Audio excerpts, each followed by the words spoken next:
Tu es béni ce matin. Amen. Vraiment, tu es béni par Dieu. Et je te dis encore ce matin que Dieu t'aime. Amen. Il faut comprendre que Jésus t'aime. Dieu aime tous les hommes. En particulier toi. Ce matin, Dieu t'aime de manière particulière. Et même si quelqu'un te fait savoir que Dieu ne t'aime pas, dis toi-même que Dieu m'aime. Même si le diable est là pour te culpabiliser, non, que Dieu ne t'aime pas encore, dis que non, Dieu m'aime encore. Même si l'homme te dit que non, Dieu ne t'aime pas, il faut se dire toi-même, Dieu m'aime. Donc, qu'est-ce que Dieu dit de moi? Qu'est-ce que Dieu dit dans sa parole concernant son amour à mon égard? C'est ce qu'il faut voir et non ce qui vient de l'extérieur. Vous savez, bien aimé, le monde a cette tendance de faire comprendre aux enfants de Dieu que non, ils perdent leur temps, Dieu ne l'aime pas, voici ceci, et Satan de son côté met la pression pour te faire comprendre que non, ça ne marche pas. Donc il faut avoir l'assurance d'abord que Dieu t'aime. Tout commence là. Si tu ne sais pas que Dieu t'aime, qui va savoir à ta place? Amen. Sois d'abord ton propre témoin envers, entre toi et ton Dieu. Voilà pourquoi ce matin je vais parler sur ce qui motive l'amour de Dieu dans un croyant. Ce qui motive l'amour de Dieu dans la vie d'un enfant de Dieu, d'un croyant, d'un véritable enfant de Dieu qui s'est réellement converti. Parce qu'il y a les faux enfants de Dieu. Donc ce matin, on va parler de l'amour de Dieu, ce qui motive l'amour de Dieu. Le texte de base, c'est dans Luc chapitre 7. Si tu as ta Bible et que tu peux t'en sortir, allez lire. On va lire ensemble ce poignet d'écriture. Luc chapitre 7, je lis à partir du verset 36. Un pharisien pria Jésus de manger avec lui. Jésus entra dans la maison du pharisien et se mit à table. Et voici une femme pécheresse qui se trouvait dans la ville. Ayant su qu'il était à table dans la maison du pharisien, apporta un vase d'albâtre plein de parfums. Verset 38. Et se tint derrière, aux pieds de Jésus. Elle pleura, et bientôt, elle lui mouilla les pieds de ses larmes, puis les essuya avec ses cheveux, les baisa et les oignit de parfum. Le pharisien qui l'avait invité, voyant cela, dit en lui-même, si cet homme était prophète, il connaîtrait qui et de quelle espèce est la femme qui le touche. Et il le touche, il connaîtra que c'est une pécheresse. Jésus prit la parole et lui dit, Simon, j'ai quelque chose à te dire. Maître, parle, répondit-il. Un créancier avait 2 débiteurs. L'un devait 500 deniers et l'autre 50. Comme il n'avait pas de quoi payer, il leur remit à tous leurs dettes. Lequel l'aimera le plus? Simon répondit, c'est lui, je pense, auquel il a le plus remis. Jésus lui dit, tu as bien jugé. Puis se tournant vers la femme et dit à Simon, vois-tu cette femme?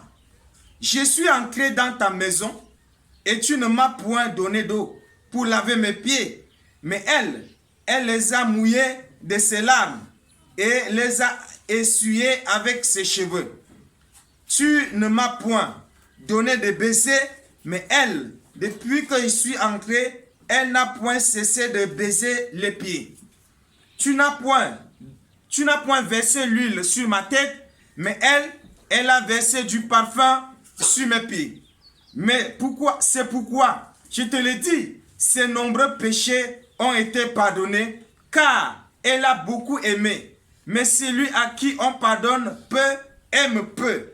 Et celui à qui, et il dit à la femme, tes péchés sont pardonnés. Amen. Ceux qui aiment et ceux qui étaient à table avec lui se mirent à dire en eux-mêmes, qui est celui-ci qui peut pardonner même les péchés? Mais Jésus dit à la femme, ta foi t'a sauvée, va en paix. Gloire à Dieu. Ce passage nous fait comprendre qu'il y a quelque chose bien-aimé, l'amour de Dieu vient d'abord du premier jour que tu rencontres Jésus. Ton départ dans la foi. Frère, c'est en ce moment qu'il faut emmagasiner l'amour de Dieu en toi.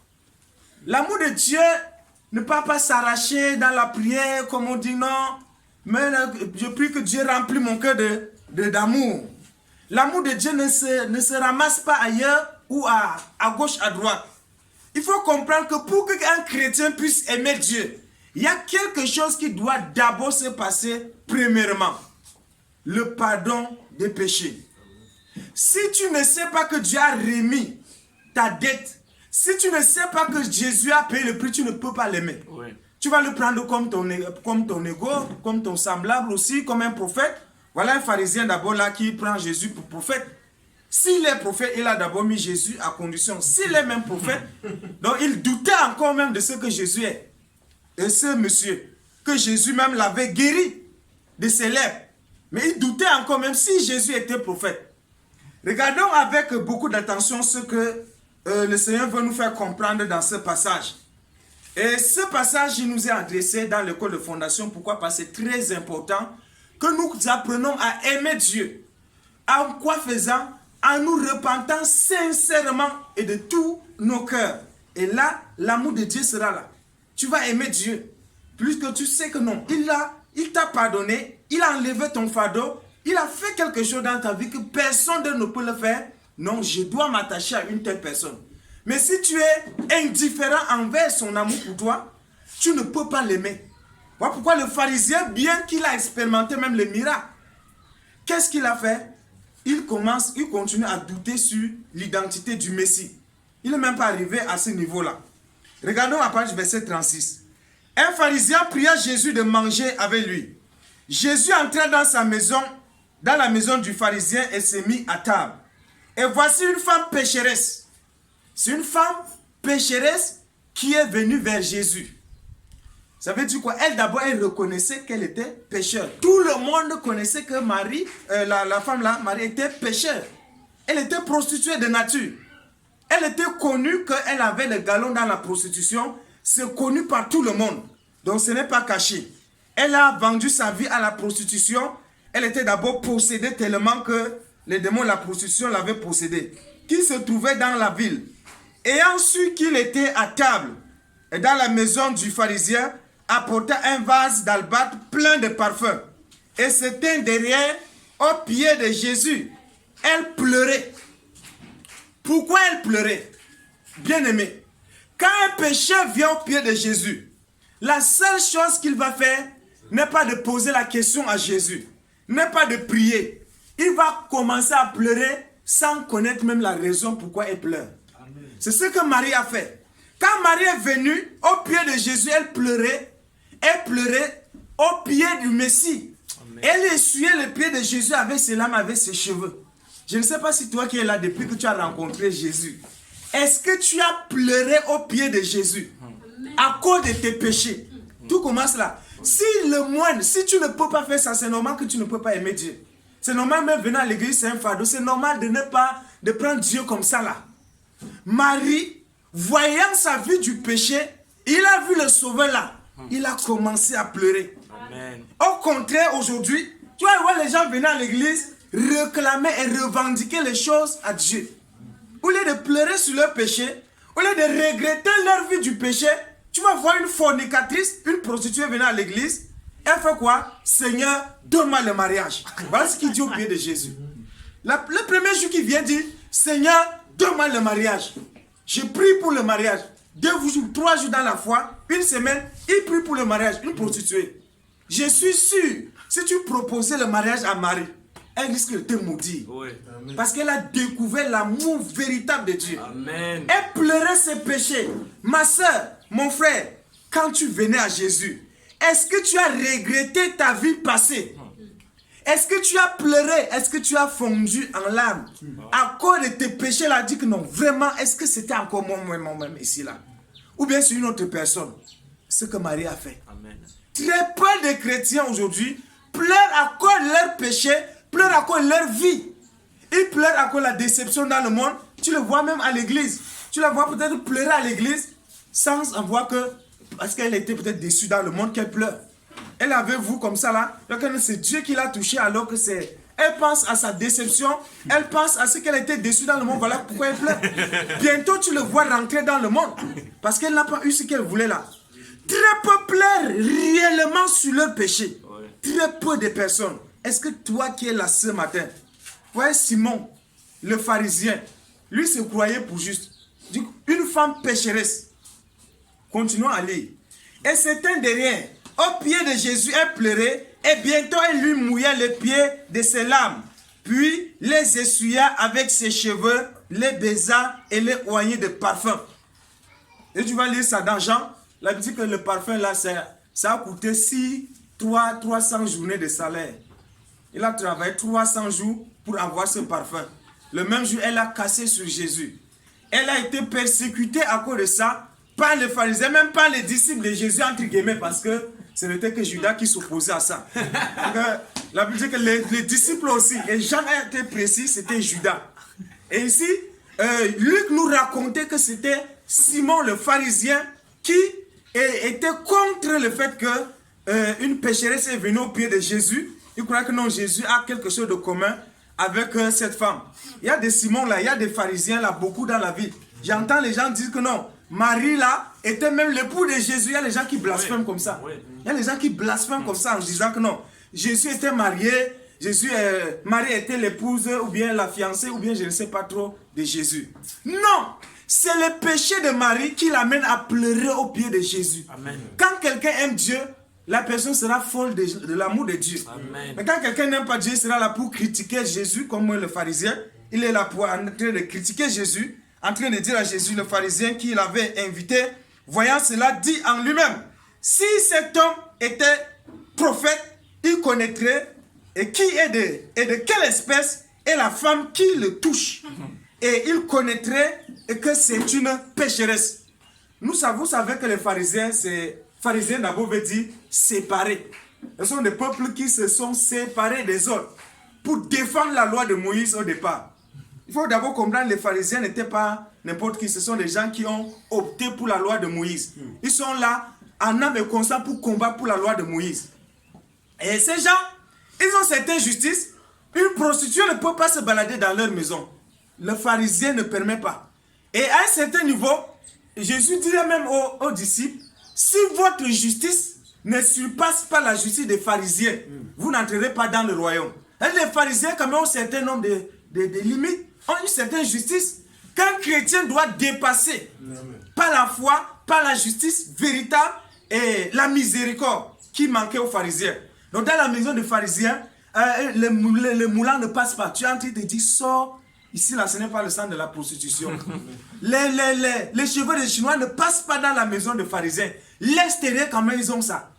Ils ne permettent pas. Voilà pourquoi, c'est à cause de Jésus même qu'il était resté d'abord comme ça pour observer Marie. Sinon, il l'aurait déjà mis dehors depuis. Il sort. Ici, on n'entre pas dans ma maison avec ce genre de... Marie était prostituée, c'est connu. Et en tant que prostituée, elle ne pouvait pas entrer dans la maison d'un pharisien. Mais aujourd'hui, là, on va voir aussi que dans la maison des chrétiens, ou bien un chrétien même élève, soi-disant, ses enfants, qui encourage ses filles à être prostituées, à coucher les enfants dans la maison de leur père, à encourager ces bêtises-là. Le pharisien même n'était pas à ce niveau. Un chrétien doit dépasser, du moins, c'est le niveau des pharisiens. Mais le problème n'est pas ici. Le problème des pharisiens, c'est qu'ils ne comprennent pas que Jésus est venu pour les pécheurs. Jésus est venu pour libérer tous ceux qui sont dans les liens du péché. Amen. Qu'est-ce qui est plus facile d'aller en enfer que d'être à côté d'une prostituée pour Jésus? Jésus allait jusqu'en enfer. L'enfer dépasse la boîte de nuit. Frère. L'enfer dépasse la boîte de nuit. Je ne sais pas s'il y a un endroit sur la terre qui dépasse même la poubelle. La poubelle ou même la toilette. Jésus était dans un endroit plus sale que ces endroits à cause du pécheur. Voilà pourquoi Jésus pouvait accepter que Marie, si toi qui m'écoutes même ce matin, tu vis encore dans la prostitution, comprends que tu as le libre accès de venir au pied de Jésus. Tu peux venir dire, Jésus, vraiment pardonne-moi. Parce que je suis pécheur. j'ai péché contre toi. Et si tu pleures, tout de suite, Jésus te pardonne et te rend libre. Et tu vas aimer Dieu. Voilà pourquoi l'amour, dans l'église là, il y a ce qui... Voilà pourquoi tu vois certaines personnes aimer Dieu d'une manière particulière, d'autres aussi comme ça avec Dieu, d'autres jouer avec Dieu, monter et descendre. Pourquoi? Parce qu'il y a ce principe-là de repentance dès la base. Des personnes qui ne se sont pas réellement repenties, ils aiment Dieu à peine. Ils vont rester dans la loi. Ils vont rester là par que faire. Ils vont rester dans la logique de la dénomination. Ils vont rester là, c'est la règle qui les maintient là. Mais ce n'est pas l'amour de Dieu. On va continuer à lire. Jésus prit la parole et dit, Simon, j'ai quelque chose à te dire. Maître, parle, répondit-il. Il sait qu'ici, là, il a eu Jésus. Il dit, parle, je t'écoute. Un créancier avait 2 débiteurs. L'un devait 500 deniers et l'autre 50. 500 et 50. Il faut multiplier l'autre par combien? Par 10. Vous voyez, 500 deniers. C'est-à-dire l'autre a travaillé 50 jours et l'autre a travaillé 100 jours. 500 jours. C'est des années, presque 2 ans. Et qu'est-ce qui va se passer ici? Verset 42. Comme il n'avait pas de quoi payer, il leur remit à tous leurs dettes, lesquelles l'aimera le plus. Simon répondit, c'est lui, je pense, auquel il a le plus remis. Jésus lui dit, tu as bien jugé. Puis se tournant vers la femme, il dit à Simon, vois-tu cette femme? Je suis entré dans ta maison et tu ne m'as point donné d'eau pour laver mes pieds. Mais elle les a mouillés de ses larmes et les a essuyés avec des cheveux. Donc Jésus n'a pas besoin de fût pour que ses pieds soient lavés. Juste les larmes de Marie a lavé bien ses pieds. Tu ne m'as point donné de baiser. Mais elle, depuis que je suis entré, elle n'a point cessé de me baiser les pieds. Tu n'as point versé l'huile sur ma tête, mais elle a versé du parfum sur mes pieds. C'est pourquoi je te dis, ses nombreux péchés ont été pardonnés. C'est à cause du pardon qu'elle a obtenu qu'elle a manifesté cet amour à l'égard de Jésus. Le pharisien qui savait qu'elle était juste et qui était là en train de se comparer avec Jésus ne pouvait rien faire. Il a d'abord trop fait d'inviter Jésus et de manger dans sa maison. Donc le reste là, ça ne le gère plus. Donc mon frère, ma soeur, combien est-ce que Dieu a remis ta dette? Si Dieu a pardonné, celui à qui il dit, celui à qui on pardonne peu, aime peu. Celui à qui on pardonne beaucoup, aime beaucoup. Donc ne soyez pas surpris, un super bandit, un pécheur, même si ce n'est que, même si Hitler se convertissait, il deviendrait le plus grand serviteur du monde que tu ne peux pas imaginer. Même à Baka Chicago aujourd'hui, là, s'il se convertit, les criminels d'aujourd'hui, s'ils se convertissent, pourquoi même si c'est un sorcier qui se convertit, le plus dangereux quand il se convertit, frère, sa façon d'aimer Dieu, c'est différent de celui qu'on a flatté dès sa naissance. On l'a dit, tu es chrétien, tu es baptisé, tu es ceci, tu es confirmé. Il a dans sa tête qu'il était chrétien. Il ne pouvait jamais, il ne peut rien faire. Il est là, orgueilleux. Il ne connaît même pas ce qu'on appelle la repentance. Il est là à l'église pour corriger les gens. Il est le connaisseur. Il cite les versets. Il chante dans la chorale. C'est tout ce qu'il connaît. Or, un pécheur qui rencontre Jésus, je vous dis, sa façon d'aimer Dieu, c'est différent. Sa façon de servir Dieu sera différente de tous les autres. Parce que quoi? Dieu a pardonné beaucoup de ses péchés.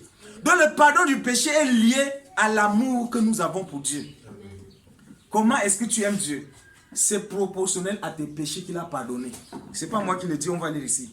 C'est pourquoi je te dis, ses nombreux péchés ont été pardonnés. Car elle a beaucoup aimé. Mais celui à qui on pardonne peu, aime peu. Celui à qui on pardonne peu, aime peu. Et il dit à la femme, tes péchés sont pardonnés. Jésus dit, celui à qui on pardonne peu, aime peu. Je me dis, est-ce qu'il y a des personnes super dans le péché? Nous sommes tous pécheurs devant Dieu. Le plus important n'est pas de beaucoup pécher pour que Jésus vienne te pardonner. Le plus important n'est pas de moins pécher pour que Jésus te pardonne. Même si tu as commis un seul péché, tu te repens sincèrement de ce péché, Jésus met l'amour nécessaire en toi, tu vas l'aimer de manière désintéressée. Tu vas l'aimer de la même manière qu'il a pardonné aux prostituées. Tu vois quelqu'un par exemple qui vient à l'église, elle était vierge, elle n'a jamais connu l'homme, elle était là. Et quand on parle de la prostitution, quand on parle des personnes qui ont avorté, elle est là, elle se croit plus intelligente, plus sainte, plus pure que tous les autres. Quand on parle il voit les autres là, il les méprise vraiment. Si ça ne vaut pas la peine dans le monde, elle était vraiment ruinée. Vraiment, je rends grâce à Dieu parce que je n'ai jamais connu une telle vie. Est-ce qu'une telle personne peut pleurer au pied de Jésus? Au pied de Jésus, elle serait en train de se glorifier. Seigneur, tu ne vois pas que vraiment j'ai été dans le monde là, je ne me suis pas laissé faire. Parce que je me suis gardé pur. Donc je te connais. Dès mon bas âge, je te connais bien, j'ai la crainte de Dieu. Voilà ce qu'il dit au pied de Jésus. Oh, une prostituée déçue dans la fornication dans le monde quand elle vient, elle pleure sa virginité, elle pleure de ce qu'elle a avorté, elle pleure. Elle était dépassée, qu'elle dit que Seigneur, vraiment, je ne suis pas digne un jour de me marier. Enlève ça dans mon programme. Alors l'autre va se plaindre, il va commencer à dire, Dieu tu ne vois pas, Dieu tu ne vois pas. Frère, si dans ton cœur, tu crois que tes péchés sont moins que pour les autres, tu ne peux pas aimer Dieu comme l'autre là. Donc ta façon d'aimer Dieu dépendra de ta repentance. Il y a les gens qui ne se repentent jamais de leurs péchés. Il y a les gens qui ne regrettent jamais leur vie de péché. Ils sont là à l'église. Comme ils sont là comme ça là. Il est là. Il ne sait pas ce qu'il fait. Comme on va chez les protestants, il est là aussi. Il part, il rentre. Après un temps, il est fatigué. Il part seulement. Il va dans le monde. Il va là où il ne peut pas partir. Étant dans le monde même. Les chrétiens du monde. Frère, comment est-ce que Dieu t'a pardonné? Il dit maintenant, regardez ici, il dit, ceux qui étaient à table avec lui s'est mis à dire en eux-mêmes, qui est celui-ci qui pardonne même les péchés? Donc vous voyez, partout Jésus démontrait qu'il était Dieu. Voilà une parenthèse. Qui est-ce qui peut pardonner les péchés? Si ce n'est Dieu seul. Les pharisiens savent ça. Et Jésus pardonne le péché. Ne crois pas que tu vas aller obtenir le pardon de tes péchés ailleurs. Que tu vas aller rencontrer Dieu pour qu'il te pardonne les péchés sans passer au pied de Jésus. Si tu n'as pas rencontré Jésus, le pardon du péché, on oublie ça, l'autre côté là. Mais Jésus dit à la femme, ta foi t'a sauvé, va en paix. Donc c'est lui, quand Jésus te renvoie de ses pieds, tu vas aller en paix. Voilà pourquoi Marie les servait jusqu'à... Et c'est à celle-ci que Jésus s'est révélé le premier jour qu'il est ressuscité des morts. À une prostituée. Et non d'abord à un disciple. Et non même à un disciple qu'il aimait le plus. Non même à Marie qui l'a enfanté, qui l'a porté. N'a aucune vierge en ce temps-là. Il y avait beaucoup de femmes vertueuses. Mais à celle-ci. Et Jésus a ajouté, partout où la bonne nouvelle serait prêchée, on va parler de l'histoire de cette femme. Amen. Donc personne ne peut anéantir ceci dans la Bible. Amen. Même si on brûle la Bible, cette histoire va s'écrire même sur ton front, tu vas lire toi-même. Parce que Jésus l'a dit. Même si les gens sont contre, comme ils sont contre la Bible là, ils n'aiment pas la Bible, Jésus va s'assurer que cette histoire soit lue. À cause de quoi? À cause de sa repentance. Amen. Comment est-ce que tu t'es repenti, toi qui es là ce matin? Comment est-ce que tu t'es repenti? Comment est-ce que tu aimes Dieu? Posons-nous la question. Pourquoi d'autres personnes, quand ils viennent en Christ, leur façon d'aimer Dieu, c'est différent, ça se manifeste même le premier jour. On les baptise le même jour. Mais leur amour pour Dieu, c'est différent. L'autre là, est parti même dans le monde. L'autre là, continue à persévérer. L'autre là, vient avec joie. L'autre continue à se culpabiliser. Il est dans la tristesse, il est dans l'angoisse, il est dans la terreur et dans la crainte. Ils sont des eaux de baptême. Il n'a pas la paix. Il n'a pas la joie, mais l'autre là tressaille de joie. Pourquoi? Parce que l'autre est entré avec un cœur sincère, un cœur repentant, confessant vraiment ses péchés en les regrettant. L'autre est parti. Par que faire? Pour fermer les yeux aux autres afin de perdre son temps à l'église. Je crois que tu n'es pas là pour perdre ton temps à l'église.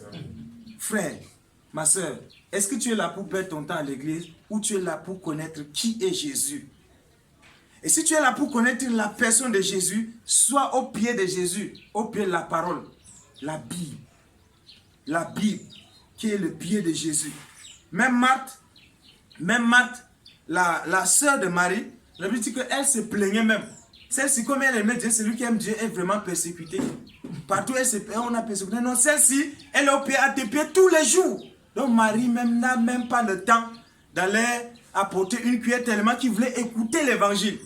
Si tu disais à Marie un seul jour que non, aujourd'hui là, on va recevoir les gens c'est notre jour de réception aujourd'hui, donc on ne peut pas aller à l'église. Je ne sais pas comment Marie va te répondre ça. Je ne sais pas quel est l'obstacle, qu'est-ce qui peut empêcher une telle personne d'aller à l'église. Je ne connais pas. Elle va courir à ses pieds, avec ses pieds, elle va venir jusqu'à qu'elle sera fatiguée, elle va sauf qu'être là. Amen. Parce que dans sa pensée là, Jésus est tout sauf rien.